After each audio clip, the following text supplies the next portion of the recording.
Muy buenas tardes, amigos, bienvenidos un día más a nuestro programa Aula de Derecho. Si les parece bien, comenzamos.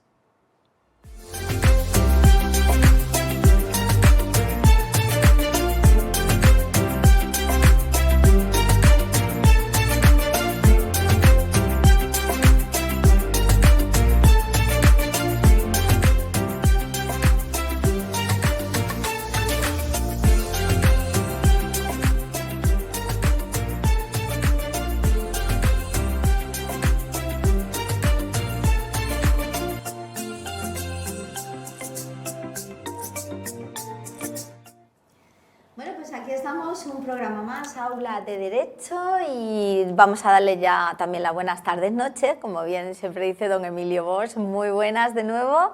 Muy buenas tardes, Ana. Pero noche, ¿eh? Con el cambio de hora. Claro. Ahora ya no podemos decir buenas tardes. Totalmente buenas noches. Buenas noches casi. Buenas noches. Bueno, pues ante todo, don Emilio, hoy vamos a hablar con el notario. Tuvimos una entrevista muy interesante, sobre todo de testamentos y declaración de herederos. ¿Te parece bien que vayamos a ver la entrevista y luego lo comentamos? Muy interesantes esos temas. Me parece muy bien.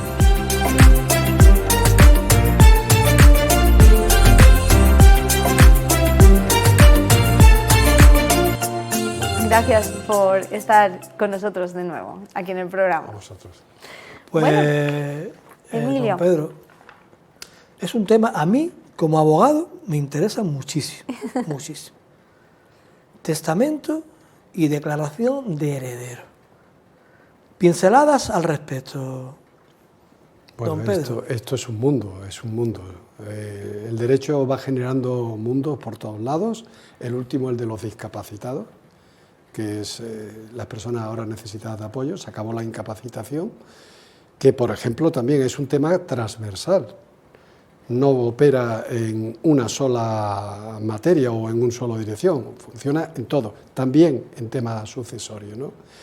Entonces, estamos hablando de testamento y declaración de heredero, pues por empezar por algún lado, decir que además del testamento y las declaraciones de herederos, podría haber, de hecho hay, otros títulos sucesorios.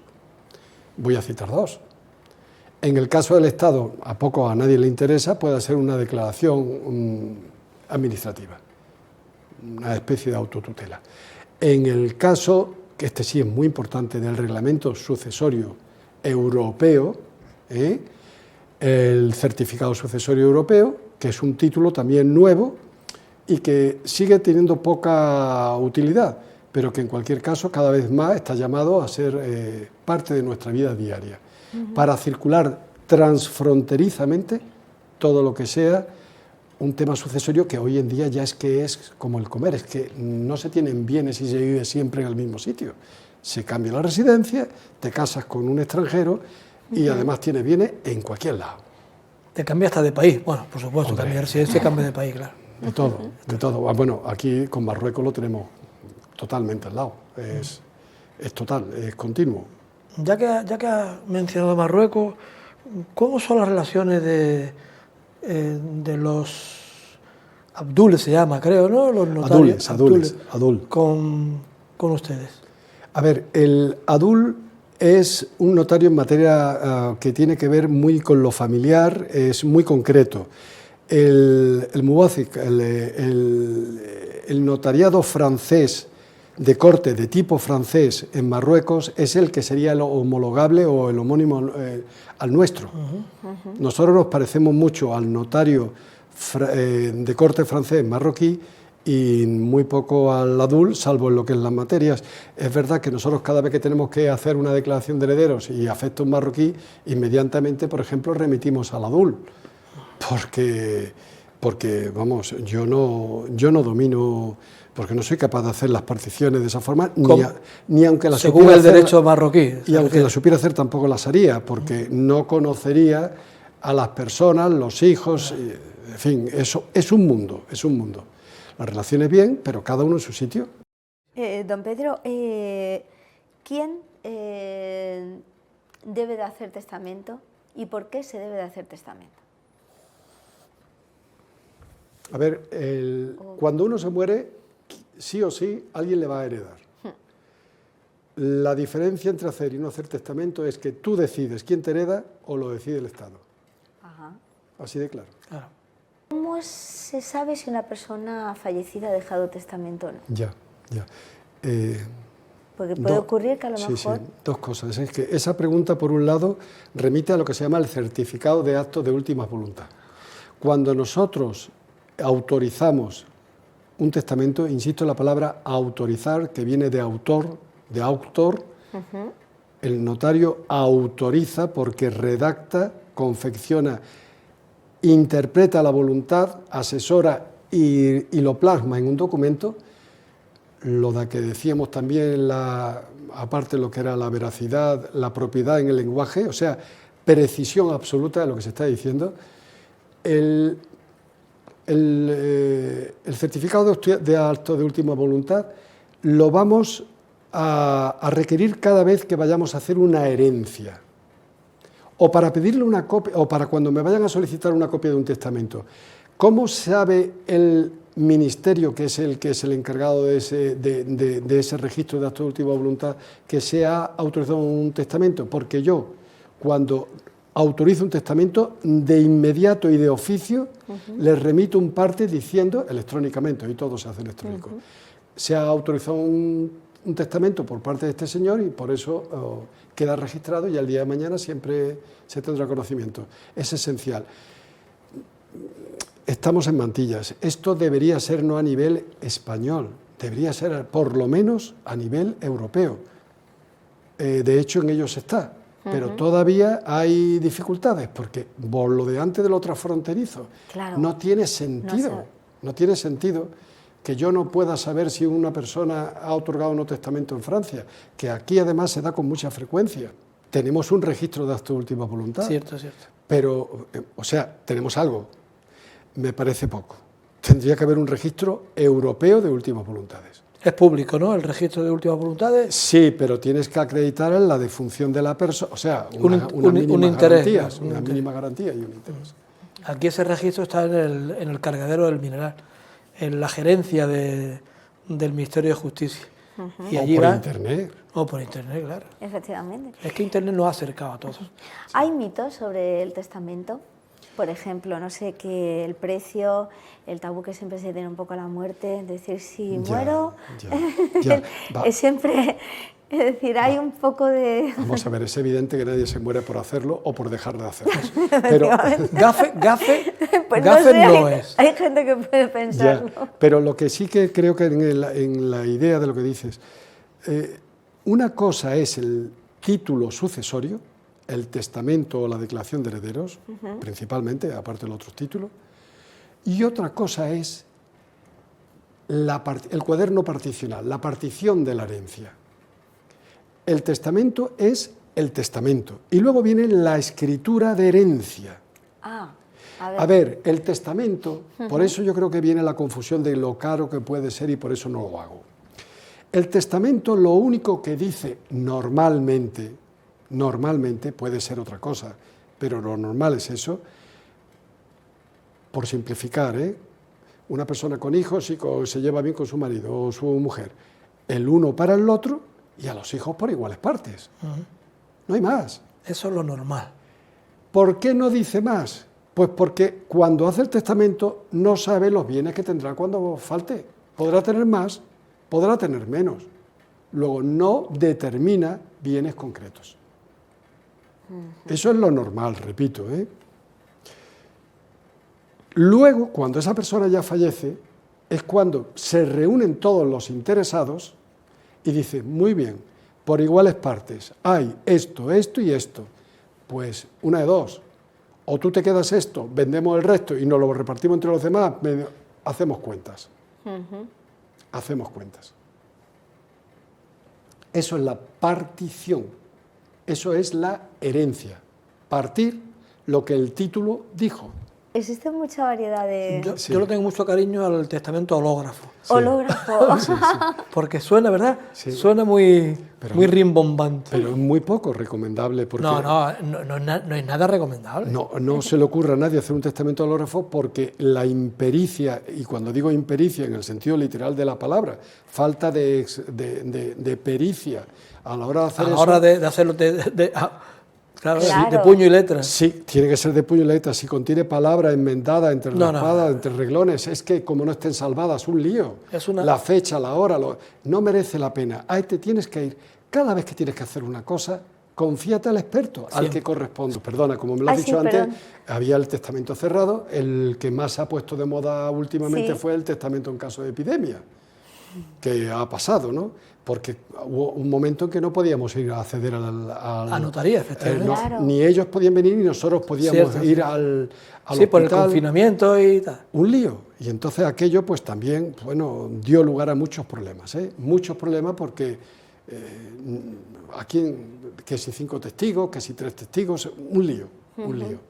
Y luego había que protocolizarlo, la protocolización, las personas vienen, no vienen, un problema.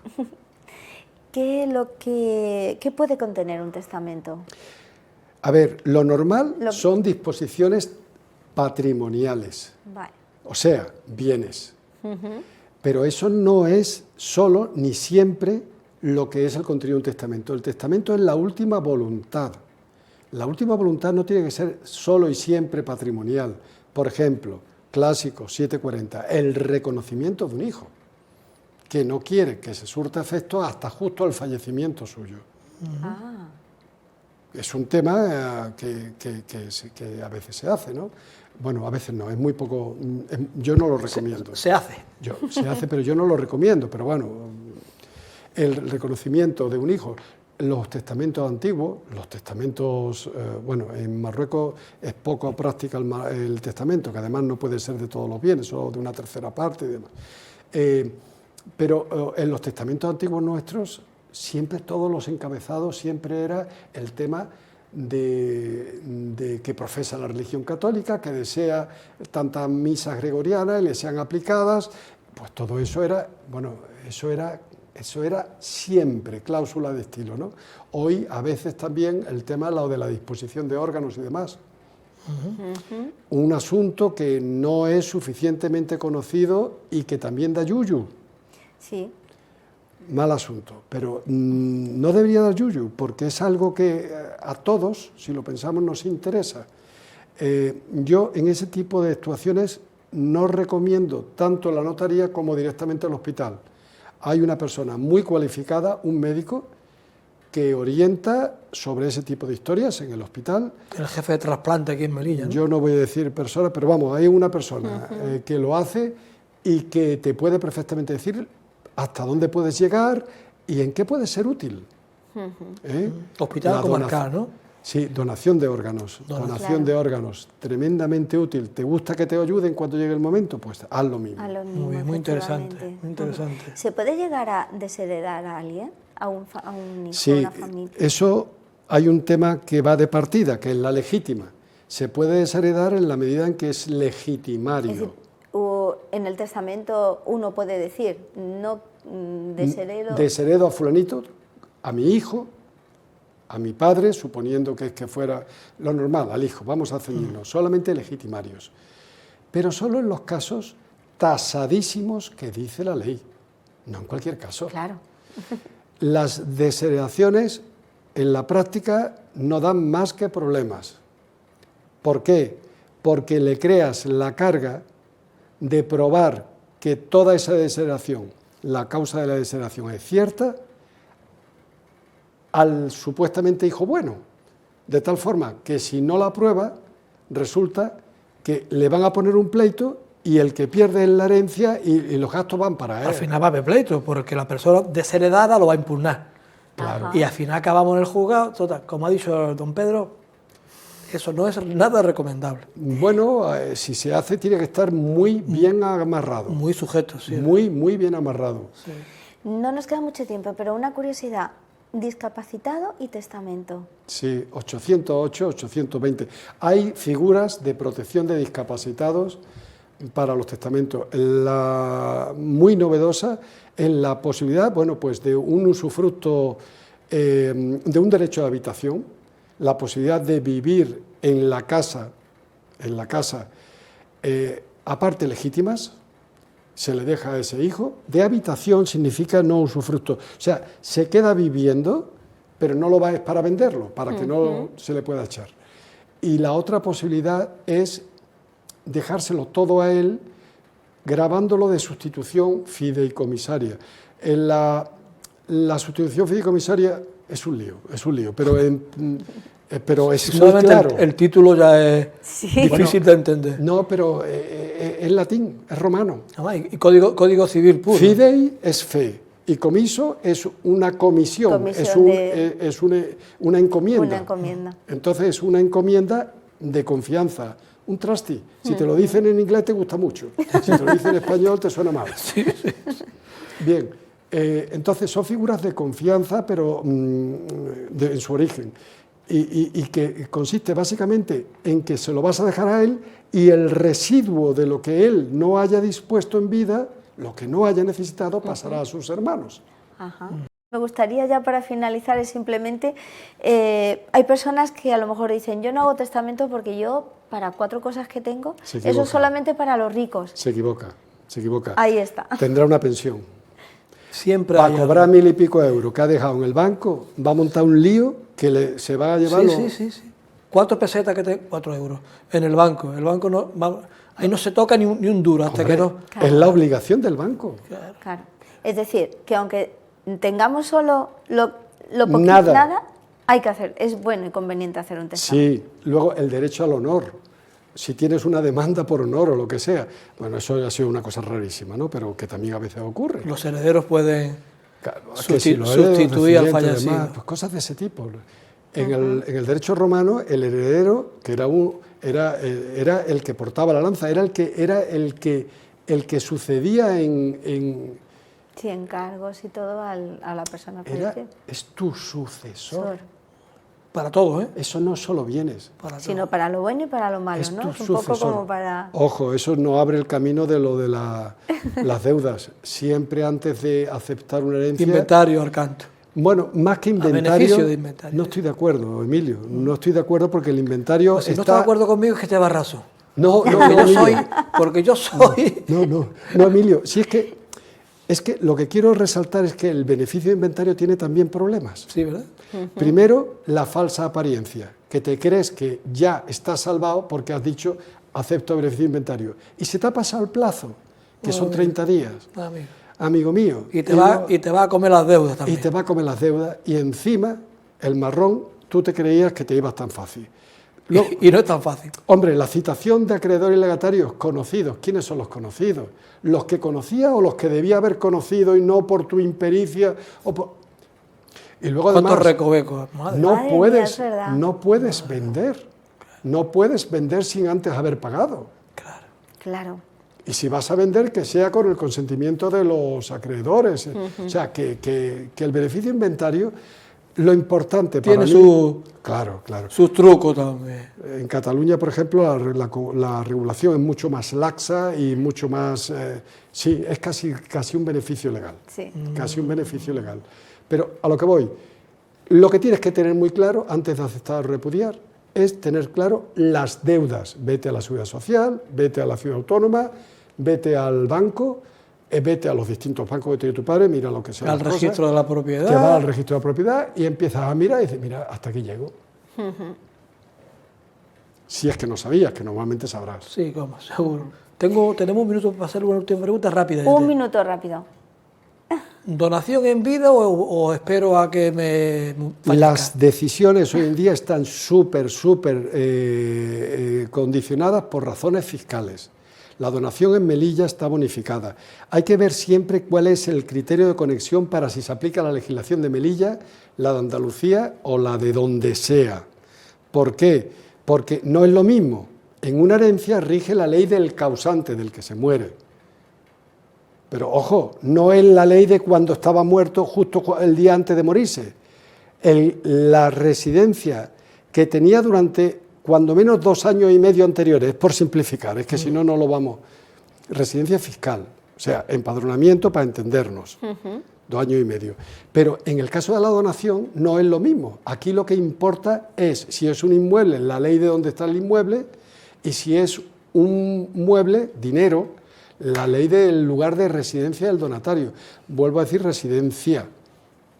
Que esas cosas siempre a un experto, asesor. Por eso he dicho antes que si tienes dudas, al notario. al notario. Bueno, y yo, por ejemplo, en cosas de este tipo, y si son de volumen, le voy a remitir al asesor fiscal. Claro. Le voy a remitir al asesor fiscal porque es decir, que no se puede... Rápidamente, yo tengo dos viviendas. Bueno, es un cliente que es un caso práctico. Tengo 2 viviendas y 2 hijos. ¿Reparto en vida o espero a que fallezca? Yo, en principio, esperaría, salvo que sea necesario. A ver, es que se mezcla, por ejemplo, el impuesto de patrimonio. Se mezcla, pero claro, si este señor, estamos hablando de Melilla, impuesto de patrimonio aquí está muy bonificado. Es que no sé cuánto será el volumen de su patrimonio. Si tú le haces una transmisión en vida, si es donación, 50% de bonificación, pero el otro 50% lo pagas. Aparte de eso, por fallecimiento va a estar una bonificación del 99%, no vas a pagar impuestos. Claro. Pero también, yo puedo repartirlo, puedo ponerlo en el testamento. Sí, señor. Esta vivienda para esta hija y la otra y queda ahí. Efectivamente. Y a esperar que Y para evitar que se peleen entre ellos, en vez de hacerlo como acto particional, decirle, no, a ti te lego esto y a ti te lego lo otro. Y el resto por iguales partes. Vale. Pero ojo, si mañana vende una de las viviendas y se te ha olvidado, pues mira qué gracia. Porque resulta que a uno le has dejado una vivienda y al otro no le has dejado vivienda. Qué curioso. Hemos hablado siempre de testamento, pero es que en otros sistemas sucesorios el testamento es una figura importante, pero no la única y a veces ni la principal. El contrato sucesorio en vida es tan importante o más, otra vez por razones fiscales, que el propio testamento. Eso no es Melilla, ni Andalucía. ¿Aquí no se puede hacer? No se puede, aquí no, porque el Código Civil no lo permite. Cataluña, supongo. 1271. Bueno, Cataluña, Navarra, País Vasco, te permiten muchos sitios. ¿Por qué lo hacen? Pues porque es una cuestión de filosofía. La idea es, ¿se puede negociar sobre la herencia de uno? ¿Sí o no? Voy a poner un ejemplo y termino. El finiquito, que es lo del hijo pródigo, el 50 de la compilación de Mallorca. El hijo pródigo, papá, dame lo que me corresponde. Y le da al hijo en vida lo que le corresponde, a cambio de que queda excluido de la herencia. Eso es una figura que tiene sentido práctico. Esa es la definitio, se llama así, definitio de esa compilación. Muchísimas gracias de verdad de nuevo por estar aquí en nuestro programa Aula de Derecho.